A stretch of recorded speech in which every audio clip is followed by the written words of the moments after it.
আচ্ছা, তাহলে আমরা দেখলাম কিভাবে জাম্প হচ্ছে ইনস্টল দেওয়ার লাগে। জাম্প আমরা সাধারণত ইনস্টল দেওয়ার পরে আমাদের এটা সির ভিতরে যাবে। সির ভিতরে হচ্ছে যেখানে আমাদের উইন্ডোজ সেটআপ আছে, এখানে একটা ফোল্ডার ক্রিয়েট হবে, সেটা হচ্ছে জাম্প নাম হবে। এই জাম্পের ভিতরে আমরা হচ্ছে একটা ফোল্ডারে যাব, htdoc নামে ফোল্ডার, এবং এর ভিতরে আমরা PHP হোক আর হচ্ছে ওয়ার্ডপ্রেস হোক, আমরা এইগুলো যেগুলো সার্ভার বেস ল্যাঙ্গুয়েজ আছে সেগুলো এখান থেকে ওপেন করব। তো এখানে ওপেন করার জন্য আমি হচ্ছে ওয়ার্ডপ্রেস নামে যে কোনো নামে একটা ফোল্ডার ক্রিয়েট করতে পারি। যেমন আমি ওয়ার্ডপ্রেস আমরা আসলে লোকাল ভাবে যদি আমরা ইনস্টল করে থাকি, তাহলে ওয়ার্ডপ্রেসটা কই পাবো, এটা একটা প্রশ্ন। তো সিম্পলি হচ্ছে আমরা এক কাজ করব, আমরা হচ্ছে wordpress.org যাব।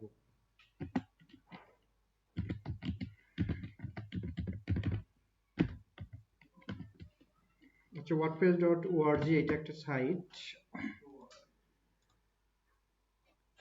এটার অফিসিয়াল সাইট। এখানে গেলে আমরা হচ্ছে ওয়ার্ডপ্রেস পাবো।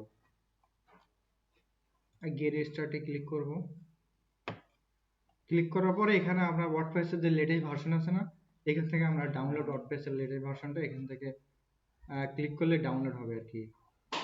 জাম্প এটা আমার দরকার নেই। তো আমরা এইভাবে এখান থেকে এটা ডাউনলোড দেবো। তো আমার অলরেডি এটা ডাউনলোড করা আছে। তো এটা যখন আমি সর্বপ্রথম এখান থেকে ডিলিট করে দিলাম, ডাউনলোড করব, ডাউনলোড করার পরবর্তীতে আমাদের এইরকম দেখাবে। আমি হচ্ছে বের করি যদি,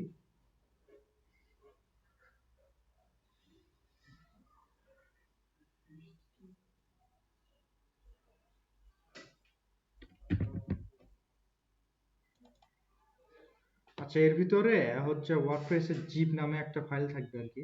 এদের এইরকম ফাইল থাকবে, এরকম ফাইল থাকবে। ওই ফাইলটা সিম্পলি আমরা কাজ করব এখান থেকে, যেখানে ডাউনলোড করা ছিল আমরা যে কোনো ফোল্ডারের ভিতরে যে ওটা এক্সট্রাক্ট করতে পারি আর কি, মানে ওখান থেকে ফাইলগুলো বের করব।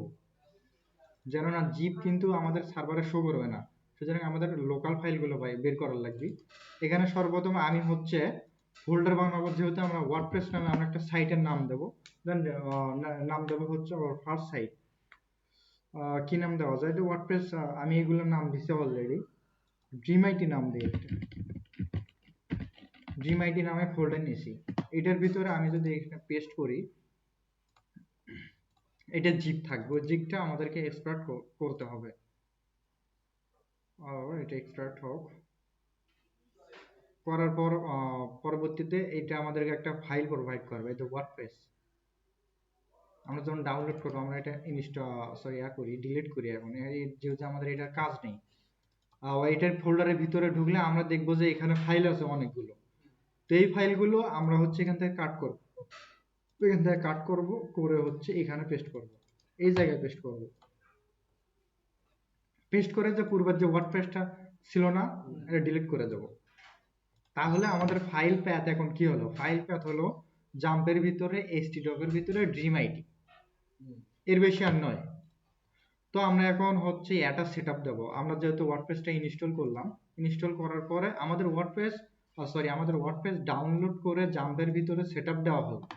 কিন্তু আমরা ওয়ার্ডপ্রেস যে হচ্ছে একটা সিএমএস এর যেমন আপনার হচ্ছে সার্ভারের প্রয়োজন আছে, তো সার্ভারের কারণে আমরা হচ্ছে জাম্প সেটআপ দিছি, যেহেতু আমরা জাম্প সার্ভার হিসেবে ইউজ করব। তো ওই সার্ভারে আমরা তো জানি না আসলে আমরা যে ওয়ার্ডপ্রেসটা সেটআপ দিলাম, বা যে হচ্ছে ওই ফোল্ডারগুলো সেটআপ দিলাম, এই ফোল্ডারগুলোর নাম তো আমরা হচ্ছে সি প্যানেলের ভিতরে এস্টাবলিশ করি না, কোনো জায়গায় বলে দেয়নি, বা সি প্যানেলের সাথে আমাদের কিন্তু কোনো কানেকশন নেই বর্তমান ফোল্ডারের সাথে।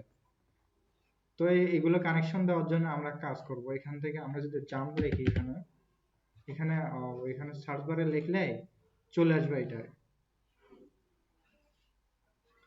তো এটা চলে আসার পর এখানে অ্যাপাচি আর মাইস্কিউএল হচ্ছে ডাটাবেস, আর অ্যাপাচি যেটা আছে এটা হচ্ছে আমাদের হচ্ছে সাধারণত পিএইচপি রান হওয়ার জন্য।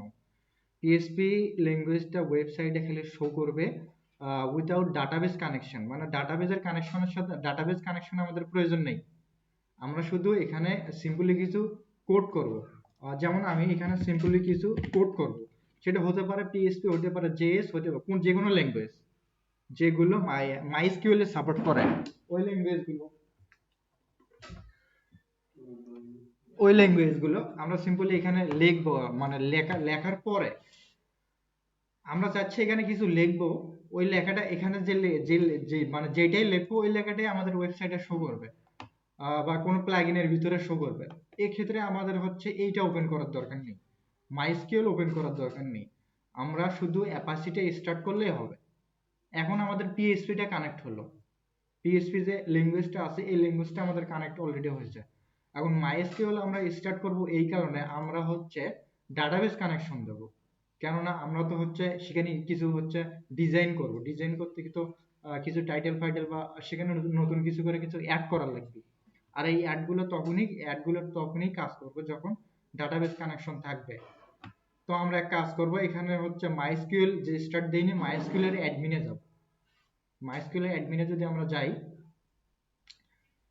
তাহলে এখানে আমাদের হচ্ছে ডাটাবেসের যে লিস্টগুলো, আমি এখানে যতগুলো ডাটাবেস ক্রিয়েট করছি না, সবগুলোর লিস্ট হচ্ছে এগুলো, এগুলো হচ্ছে আমাদের ডাটাবেস লিস্ট। এখান থেকে আমরা নিউ এ ক্লিক করব, নিউ এ ক্লিক করলে আমাদের ডাটাবেস নেম দিতে বলবে, আমরা ক্রিয়েটেড ডেটাবেস, এখানে আমরা ডেটাবেস নেম দেব।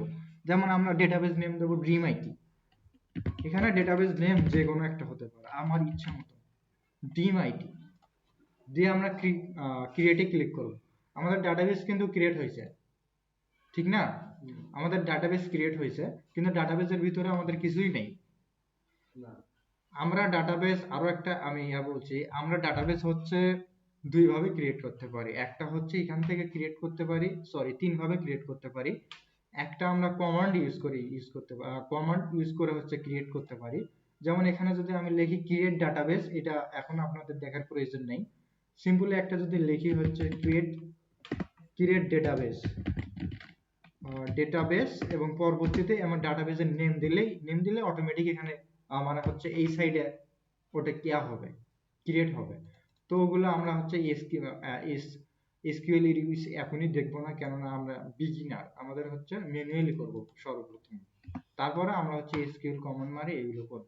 তো এখানে ড্রিম আইটি আমরা অলরেডি ডাটাবেস কানেক্ট করছি, সরি ক্রিয়েট করছি, কিন্তু ডাটাবেস আমাদের ব্ল্যাঙ্ক। তো আমরা এখন ডাটাবেসের সাথে এখানে ডাটাবেস ক্রিয়েট করছি, যে নিউ ডাটাবেসটা ক্রিয়েট করলাম, এটার সাথে ওয়ার্ডপ্রেস কানেক্ট দেব। ওয়ার্ডপ্রেস কানেক্ট দেওয়ার জন্য আমরা এক কাজ করব, আমরা যে হচ্ছে এই যে লোকাল পর্যন্ত এখানে যদি আমরা ফাইল পাতে হচ্ছে লক্ষ্য করি, এখানে এইচটিটিপি থেকে শুরু করে লোকাল হোস্ট, এইটা আমাদের সার্ভার, ঠিক আছে? এটা আমাদের হতে পারে এটা লোকাল সার্ভার, হতে পারে লাইভ সার্ভার।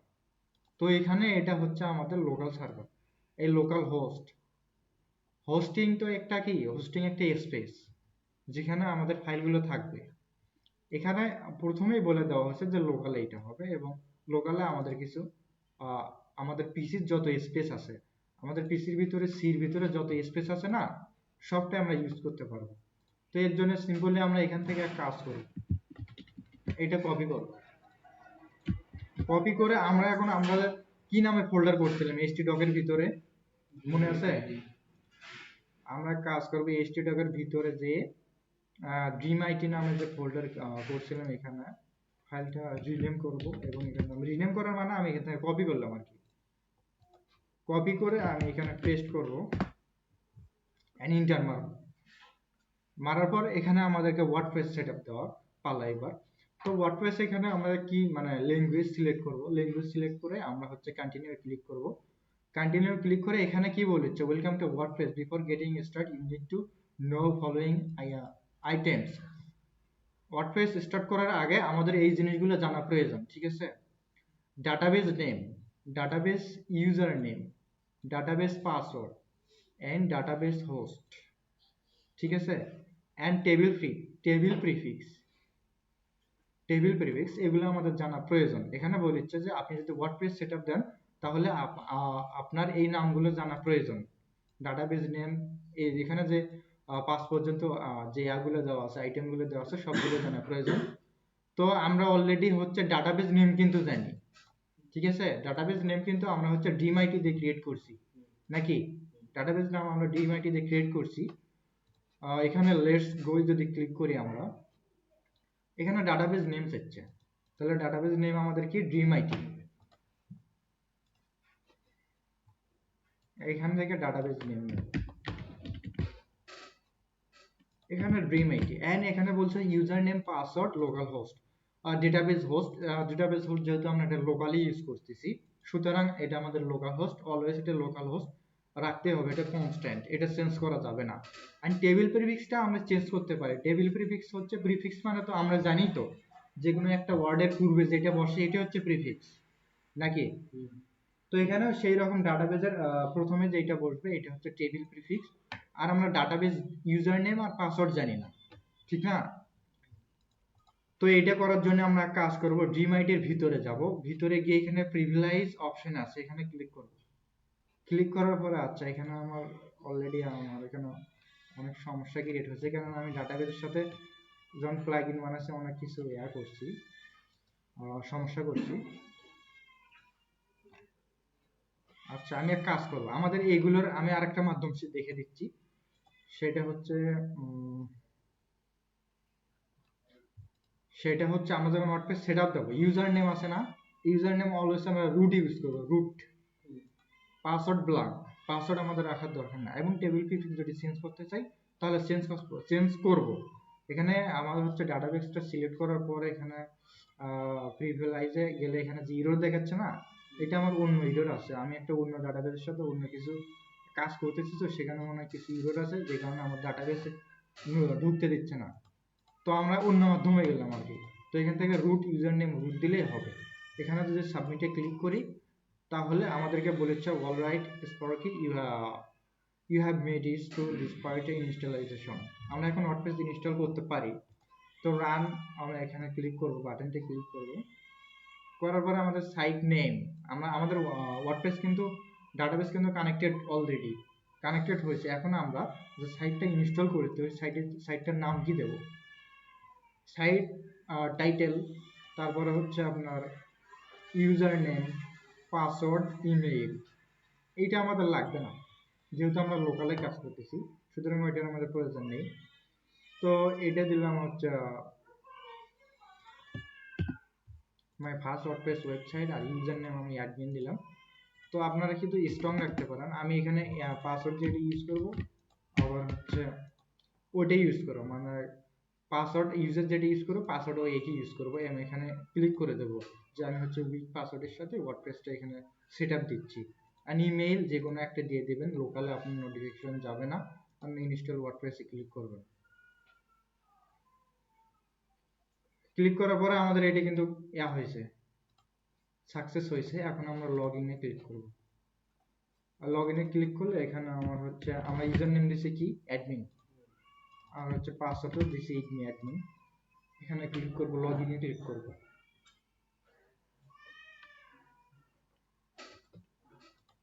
আচ্ছা এখন আমাদের এখান থেকে ওয়ার্ডপ্রেস সেটআপ। এখন আমরা এখান থেকে যে ভিজিট সাইটে যদি ক্লিক করি তাহলে আমাদের সাইটের যে ডিফল্ট থিম আছে, এটা আমাদের সাইটের এটা আমাদের সাইটের হচ্ছে একটা লেআউট, হোম পেজ আর কি।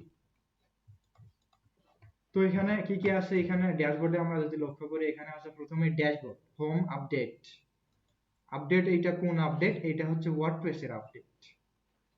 হোমের ভিতরে হচ্ছে আমার হচ্ছে এখানে ওয়ার্ডপ্রেসের ড্যাশবোর্ডে যে হোম আছে এটা শো করবে এখান থেকে। আর আপডেটের ভিতরে যে হচ্ছে কি কি আপডেট আসছে সেগুলো শো করবে। যেমন হচ্ছে এখানে আমার ওয়ার্ডপ্রেস আপডেট চাচ্ছে, আমরা অলওয়েজ ওয়ার্ডপ্রেসের আপডেট ভার্সনটি ইউজ করব, ঠিক আছে? যেহেতু আমার এটি কিন্তু অনেক আগের ভার্সন ইনস্টল করা ছিল, কারণ ভার্সন আমরা এতগুলো, আর আগের ভার্সন অনেক মানে হচ্ছে লেজি আছে। তারপরে এখানে পোস্ট, এটা পোস্ট আছে, এগুলো হচ্ছে আপনার আমাদের ওয়ার্ডপ্রেসের মেনু। পোস্ট আছে, মিডিয়া আছে, পেজ আছে, কমেন্টস আছে, অ্যাপিয়ারেন্স আছে, প্লাগইনস আছে, ইউজার আছে। ইউজারের ভিতরে হচ্ছে আর হচ্ছে টোলশিপ সেটিং, আর এটা হচ্ছে আমরা সিম্পল এই রকমের জন্য। কলাপস মেনু মানে হচ্ছে কি জাস্ট আইকন শো করবে, ঠিক আছে? ওটার জন্য এটি ইউজ করা হয়। তো সর্বপ্রথমে আমরা কাজ করবো, আমরা কোনো ওয়ার্ডপ্রেস সেটআপ দেওয়ার পরে আমরা হচ্ছে সর্বপ্রথম থিমে আসবো। থিমে আসার পরে এখানে আমরা হচ্ছে ওয়ার্ডপ্রেসের থিম আছে দুই ধরনের, একটা আছে পেইড থিম আর একটা হচ্ছে ফ্রি থিম। আর ওয়ার্ডপ্রেস ইনস্টল দেওয়ার সাথে সাথে এখানে হচ্ছে আমাদের কিছু ডিফল্ট থিম অলরেডি আমাদের ওয়ার্ডপ্রেসের সাথে থাকেই। যেমন এখানে 2024 আছে, 2021 আছে, and then 2 আছে, আর হচ্ছে 3 আছে। এগুলো ডিফল্ট থিম, আমরা এখান থেকে এগুলো ইনস্টল করতে পারি। এগুলো ওয়ার্ডপ্রেসের ডিফল্ট থিমে এমন ভাবে বিল্ড করা হয়েছে যে থিমের ভিতরে কোনো এক্সট্রা মানে পিএসপির বেশি হচ্ছে কোর পিএসপি বেশি ইউজ করা হয়নি এখানে। ওয়ার্ডপ্রেসের যে ফাংশন আছে, আরো একটা জিনিস আমি বলি, পিএসপি হচ্ছে ওয়ার্ডপ্রেসের বেস হচ্ছে পিএসপি বেস। পিএসপির উপর ভিত্তি করে ওয়ার্ডপ্রেসটা বানানো হয়েছে। তো আমরা হচ্ছে পিএসপির যে কোডগুলো আছে না, যে রুট কোডগুলো আছে, রুট পিএসপির ফাংশন থেকে শুরু করে লুপ, কন্ডিশন এবং যত যা আছে সবকিছু আমরা ওয়ার্ডপ্রেসে ইউজ করতে পারি। আবার ওয়ার্ডপ্রেস আবার ওকে ভিত্তি করে ওয়ার্ডপ্রেসের নিজস্ব কিছু ফাংশন আছে। ওয়ার্ডপ্রেসের ফাংশন আছে, ওয়ার্ডপ্রেসের হুক আছে, ওয়ার্ডপ্রেসের আপনার হচ্ছে কন্ডিশন আছে, এগুলো ওয়ার্ডপ্রেসেরও আছে। কিন্তু ওয়ার্ডপ্রেসের এটা হচ্ছে আপনার হচ্ছে কন্ডিশনটা এইটা, যে ওয়ার্ডপ্রেসের যে ফাংশনগুলো আছে না, এগুলো শুধুমাত্র আমরা ওয়ার্ডপ্রেসে ইউজ করতে পারবো, আর অন্য কোনো জায়গায় এটা কাজ করবে না। আর পিএসপির যে ফাংশন বা পিএসপির যে অ্যাবিলিটি আছে, পিএসপি সব জায়গায় কাজ করবে। ঠিক আছে, আমরা হচ্ছে ওয়ার্ডপ্রেসের, তাহলে আমরা এখান থেকে বুঝলাম যে আমরা ওয়ার্ডপ্রেসের ভিতরে পিএসপি ইউজ করতে পারবো। ঠিক আছে, কিন্তু পিএসপি এক জায়গায় আমি ডাইরেক্ট একবারে আপনার পিএসপি আর ডাটাবেসের সাথে মাইস্কুল এর সাথে কাজ করতেছি, ওখানে কিন্তু ওয়ার্ডপ্রেস এর ফাংশন ইউজ করতে পারবো না। ঠিক আছে, বুঝলেন কিছু? হ্যাঁ, না মাথার মধ্যে পেঁয়াজ ঢুকছে আবার।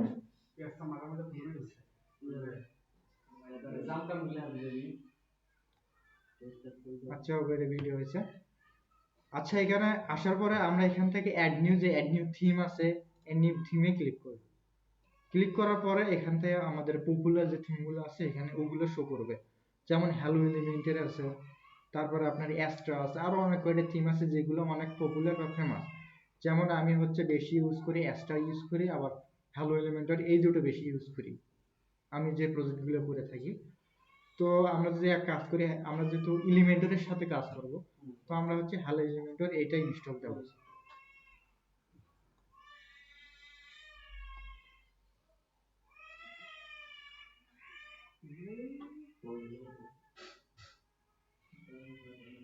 ইনস্টল হয়েছে, অ্যাক্টিভে ক্লিক করব। অ্যাক্টিভে ক্লিক করার সাথে সাথে এখানে অ্যাপিয়ারেন্সের ভিতরে কিন্তু অনেক আসছে অপশন, কিন্তু আরো আছে, মেনুস আছে, থিম সেটিং আছে, থিম ফাইল এডিটর আছে, এন্ড প্লাগইনে যদি যাই আমরা, তাহলে ইনস্টল প্লাগইন, আমরা প্লাগইন থেকে ওয়ার্ডপ্রেসের একটা মেনু এখানে। আসলে প্লাগইন আর হচ্ছে থিম আছে না, থিম তো আমরা জানি থিম মানে একটা জিনিস প্রদর্শন করবে আর একটা মাধ্যম নাকি, আর প্লাগইন মানে প্লাগইনের অপর নাম software. Plugin equal software equal function. ঠিক আছে, প্লাগইন একটা সফটওয়্যার, যেই সফটওয়্যার দিয়ে আমরা ওয়েবসাইটে বা ওয়ান পেজ অ্যাপ্লিকেশনের ভিতরে আমরা হচ্ছে সাধারণত আমাদের হচ্ছে ফাংশনালিটি গুলো শো করে। ঠিক আছে, আমরা ফাংশনালিটির অপর নামই হচ্ছে প্লাগইন। এটা একটা সফটওয়্যার যেটা ওয়ার্ডপ্রেসে কল করা হচ্ছে প্লাগইন নামে। ঠিক আছে, ওয়ার্ডপ্রেস জানে এটা প্লাগইন নামে, কিন্তু এটা বাস্তবিক দিক দিয়ে একটা সফটওয়্যার। ঠিক আছে, প্লাগইন সফটওয়্যার আর ফাংশন তিন জিনিস এক। তো এখান থেকে আমরা হচ্ছে অ্যাড নিউ প্লাগইনে যদি ক্লিক করি, তাহলে আমরা এখান থেকে অনেক আছে, যেমন যে ক্লাসিক এডিটর আছে, দেন হচ্ছে আমাদের যে জিনিসগুলো প্রয়োজন আছে, যেমন এখানে সার্চ বারে আমরা যদি এলিমেন্টর লিখি,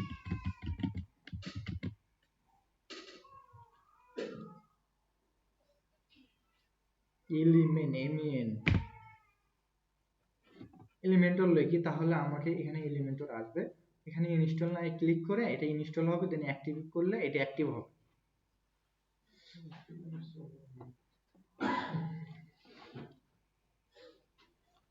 ঠিক আছে, তো আরো কিছু দেখাবো আজকে। হ্যাঁ, থাক, আজকে এই পর্যন্ত থাক।